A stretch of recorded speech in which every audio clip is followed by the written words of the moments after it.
안녕하십니까. 네, 안녕하세요. 네, 먼저 언맨드 시스템 어떤 회사인지 소개 부탁드립니다. 네, 저희 언매는 시스템은 사람의 개입 없이 지구 내외 불특정 지역의 공간 정보를 완전한 자율 시스템으로 취득하는 그 시스템 자체 개발을 목표로 하고 있고, 특히 저희는 고체 로켓 기반의 접이식 고정이 무인 항공기를 활용한 전체 플랫폼 시스템 개발을 하고 있습니다. 주 이제 비즈니스 타겟은 고고도 30km까지 기상 정보가 필요한 이제 기상청이나 아니면 이제 여러 가지 해양 관련된 환경 데이터를 필요로 하는 해양수산부, 그리고 산불 감시를 위한 이제 드론 활용을 하고자 하는 산림청, 그뿐만 아니라 각종 육해 공군 등이 되겠습니다. 네, 그럼 핵심 기술에 대한 자세한 이야기를 좀 듣고 싶은데요. 설명 부탁드립니다. 네, 저희는 이제 비록 이제 항공 관련된 무인 항공기를 개발을 주로 하고 있지만 개발의 이제 주 어플리케이션을 항공기에 두지는 않습니다. 항공기뿐만 아니라 무인 수상정이나 무인 자동차, 심지어 무인 잠수정도 개발하고 있는데 그러한 이제 스마트 이동체들을 개발하고자 하는 핵심 기술로는 저희만의 하드웨어와 소프트웨어 개발 능력뿐만 아니라 그것들을 기능 평가하기 위한 시험 평가 장비 개발 기술도 가지고 있습니다. 뿐만 아니라 네, 스마트 이동체를 개발한 다음에 그 스마트 이동체를 원하는 임무를 수행하기 위해서 이제 알고리즘을 짜기 위한 그런 이제 제어 시스템 개발, 시험 평가 기술, 그리고 마지막으로 그러한 이동체를 원하는 지역까지 자유자재로 예를 들어 오브젝트 같은 거를 디텍트하고 어보이던스를 하면서 갈 수 있는 여러 가지 제어 핵심 기술들이 있습니다. 네. 그럼 수십 킬로미터 이내에 공간 정보 취득이 가능한 자율 무인 시스템을 개발할 예정이라고 들었어요. 설명 한번 부탁드릴게요. 네, 이 우선은 그 저희가 이 비즈니스 타겟을 수십 킬로미터 약 고도 30km로 타겟팅한 이유에 대해서 설명드리자면 기존의 이제 기상청이나 어떤 산림청이나 환경 데이터를 취득하고자 하는 관공부서에서는 대부분이 인공위성을 사용했습니다. 특히 그 천리안 위성을 활용해서 수백억을 들여서 발사해서 정지 궤도나 혹은 이제 그렇지 않은 위성을 사용해서 데이터를 취득해 왔는데 그러한 위성은 이제 24시간 관측이 가능합니다. 특히 정지 궤도 위성은.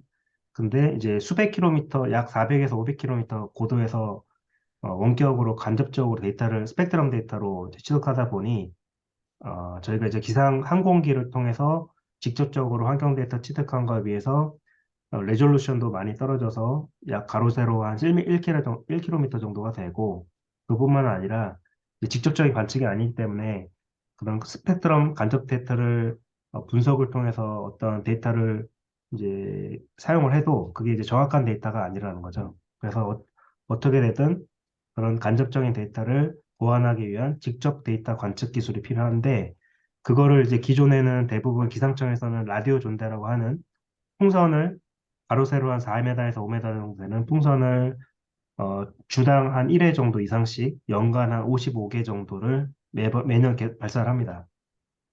발사를 하는데 그게 이제 그 편서풍을 따라서 동해상 바다 쪽으로 떨어뜨려서 유실하는 이제 방식으로 이제 하는데 매년 그렇게 수십 개, 우리나라만 수십 개지 전 세계적으로 보면 수백, 수천 개가 되는데 그런 것들이 계속 바닷속에 유실이 되는 거죠. 근데 그게 이제 환경적으로 바이오디그레이더블 하지 않아서 녹지도 않고 분해되지도 않는 그런 이제 금속 덩어리가 계속 바다로 이제 네. 환경오염을 발생시키는 겁니다. 그 저희의 목적은 이제 그러한 것들을 대체하기 위한 기술이죠. 쉽게 말하자면 기존의 인공위성 시장에서 하는 이제 직접적 관측을 할 수 없는 단점들, 그리고 기상청에서 라디오 존대나 오존 존대를 통해서 이제 환경오염을 발생시키면서 취득하는 기존의 환경 데이터 취득 방법들을 환경적으로 이제 프렌들리하게 이제 아무런 환경 오염을 발생시키지 않고 이제 손쉽게 자동으로 취득하고자 함이 목적입니다. 그러면은 이 시스템의 차별화된 강점은 어떤 걸 좀 손꼽을 수 있을까요? 예, 제가 예전에 그 부산에 있는 한국해양과학기술원이라고 하는 그 정출연 기관하고 2017년부터 한 3, 4년 동안 족조 관측 드론이라는 걸 개발했었는데 그거를 하면서 느낀 점은 아무리 저희가 어떤 시스템을 개발을 해서 그들에게 이제 드리더라도 실제로 이러한 무인 이동체를 운영하는 분들이 전문가가 아니기 때문에 저희가 아무리 고급 시스템을 개발해도 그분들 입장에서는 이제 다루기가 어려운 거죠. 그러다 보니 납품을 해도 실제로 운영도 잘 안 되고 창고에 있는 그런 경우가 많은데 그래서 저희의 이제 타사 비해서 차별화된 강점이라 하면은 가급적이면은 저희는 이 어플리케이션이 납품처 사람들이 비전문가라는 이라고 이제 가정을 해두고 모든 시스템들을 이제 자동화하려고 하는 게 강점입니다. 그래서 원클릭 버튼 하나로 이륙부터 환경 데이터 취득 그리고 돌아와서 착륙까지 가능하고 취득된 데이터도 자동으로 클라우드에 업데이트되는 형식으로 개발을 하고 있습니다. 해양 오염의 발생을 실시간으로 감시하는 그 무인 이동체 기반 해양 오염 감시 시스템도 개발을 하셨어요. 이제 그 부분에 있어서 설명 한번 부탁드릴게요.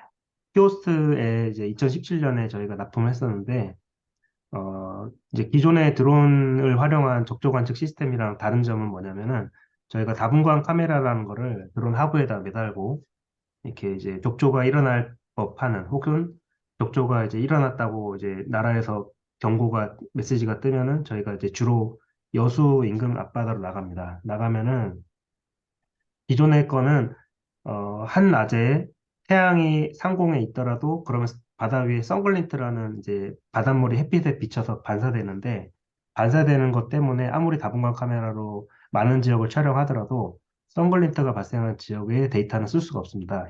이미 그 빛이 반사돼서 어떤 이제 이미지를 오염시키는 거죠. 그래서 이제 저희의 적조 관측 시스템들은 선글린트가 발생할 것 같은 지역을 피해서 이제 촬영을 하는 겁니다.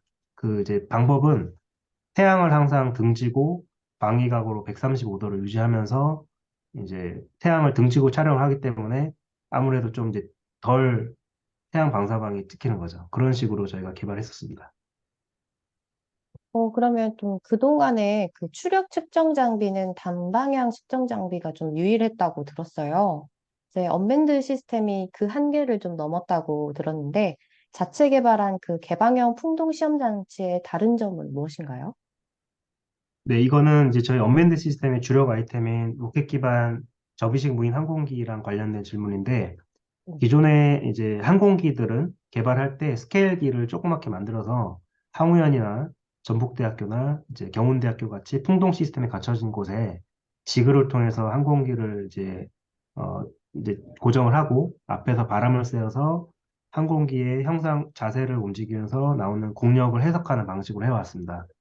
그거를 위한 이제 시스템도 저희가 작년에 구축을 했는데 이제 올해 저희가 구축하고자 하는 수직 풍동 장치는 이제 로켓을 위한 풍동 장치라고 생각하시면 되고, 기존의 로켓들은 다 이제 대형으로 만들고, 작게는 수미터, 많게는 수십 미터, 최근에 이제 지난주에 스페이스에서 발사된 거는 130미터, 140미터가 되는 이제 큰 로켓이 되는데, 그런 것들을 실내에서 평가하는 시스템이 기존에 없었습니다. 네, 저희의 이 수직풍동 장치의 개방형 수직풍동 장치의 다른 점은 저희가 개발하고자 하는 2.3m 정도 되는 고체 로켓 기반 접이식 무인 항공기를 실내에서 수직으로 세운 다음에 위아래에서 바람을 이제 쐬으면서 평가할 수 있는 그런 점에서 이제 특별한 점이 있다고 생각합니다. 그럼 해양 오염 감시 시스템도 개발을 하셨는데, 그 기대 효과는 좀 무엇이 있을까요? 네, 이 질문은 앞서 말씀드린 적조 관측용 무인 그 멀티콥터를 말하는 건데 기대 효과는 물론 이제 그 적조 관측을 위해서 개발했기 때문에 적조 현상이 발생이 됐다 그러면 저희가 해당 지역으로 급파해서 가로 세로 한 1km에서 2km 내외 되는 그 지역에 대한 환경 데이터를 고도 한 150m까지는 취득을 할 수가 있습니다.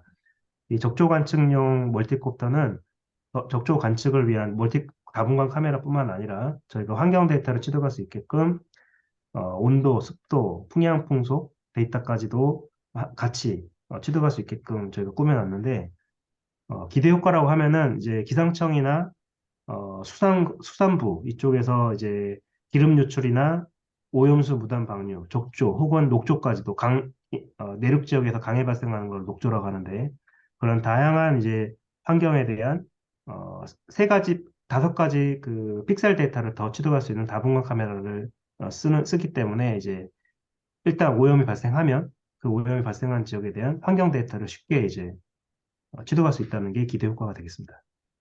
예비 창업가와 스타트업에게 해주고 싶은 조언이 있으시다면요?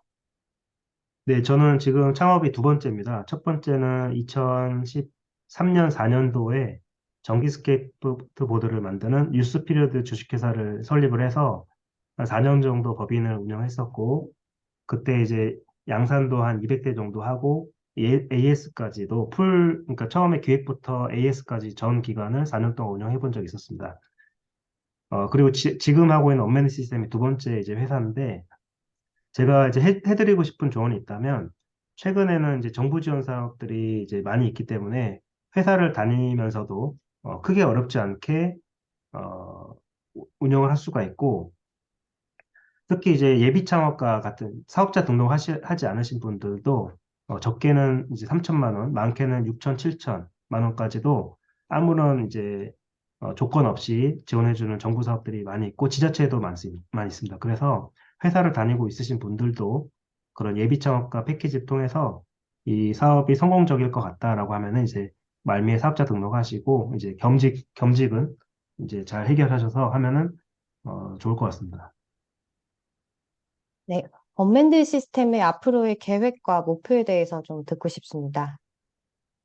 예, 그 2021년 10월 14일에 저희가 창업을 했고 이제 1년 반 정도가 됐는데 작년에 이제 부가세 제외하고 1,500만 원 정도밖에 매출을 하지 못했는데 매출 쪽에선 그렇지만 이제 성적서 발행이나 특허 출원 등록, 논문, 그리고 학회 발표, 그리고 정부 지자체 등의 개발비 수주 금액 등 여러 가지로 보면은 적지 않게 저희가 활동을 해오고 있습니다. 올해는 작년보다 이제 더 좋을 것 같고, 인력도 한두 명 정도 더 확충을 할 예정이고요.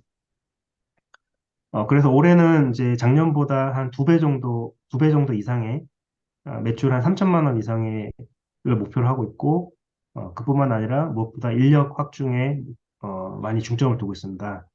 그래서 올해는 박사 후 과정급 책임 연구원을 한 두 명 정도, 그리고 박사급 연구원을 한 두 명 정도 취득할 계획입니다.